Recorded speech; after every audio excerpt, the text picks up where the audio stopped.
কথা বুঝছে গুহালায় বাপ পাই না জানতে যা তোর কামড় লাগতো না। হারামজাদা আমি বাইতে বাইরে গেলে গা গুয়াতে গু খাউল লাগবো।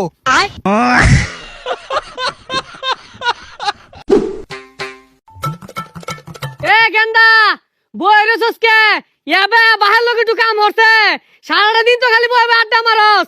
আমার লাহানে পোশাক পাতি ধরে কেনা কিনা দে এই 7টা এলাকার মধ্যে এরকম নতুন নতুন পোশাক পাইবি তুই। হ বেড়া স্মার্ট পোশাক কিনা দেন। এই যে কত সুন্দর পোশাক 1 বছর ধরে পিনতাছি। কান পচা তুই যে বেশে চলস জমিদারে ওই বেশে চলে না বুঝছস না। 3 বেলা ঠিক মতো বাতি দেয় না আমার বলে জমিদারে বেসে রাখছি। আর মুখটা যে কি তোমারে কুত্তার লাহান। কান পচা যাও একবেলা ভাত পাস ভাতটাও কিন্তু পাইতি না সকালে কাম হর।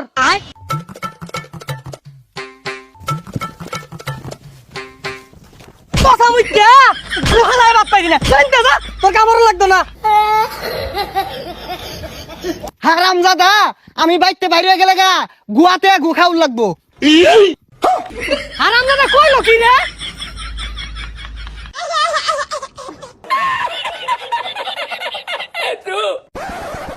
এইগুলা আমার লগে খাওয়া আছে খুদায় দাঁত গুলা মাংবার লাগিয়া।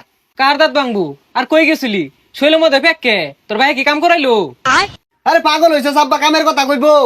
পুবের বন্ধতে আইতে সুমু সামনে এক ভাগ পড়ছে ইচ্ছা ঠেলা পিটলাম পিঠটা পরে দৌড়াই নিয়ে গাঙ্গুয়া লাইছি। ইনো বাঘ আছে? কি এর বাঘ নাই বাঘ 2 দিন পরে পরে সামনে পড়ে। এই বাঘ আত্মি মারে এই শৈলের অবস্থা এরকম। আমিও তো যাই বাঘ তো দেখি না। আচ্ছা তোর গেঞ্জি ছিড়ছে কেমনে? আরে পাগলা 2 দিন পরে পরে তো বাঘের লগে কামড়া কামড়িও। আমার গেঞ্জি সবগুলা ছিড়া দেওয়াস না সব বাঘে কামড়ে ছিড়ছে। সর্বনাশ এই পিন্দালে তুই বাঘের লগে লড়াই করস? তোর পিন্দা দেখা বাঘ ধরনের কথা। আর এই ফিন্দার কাম বাদ যে দেখ বাঘ এই নই আয়ে নাহি মাইরা মুইরা তো হয়েছি জিদে আয়ের অফা।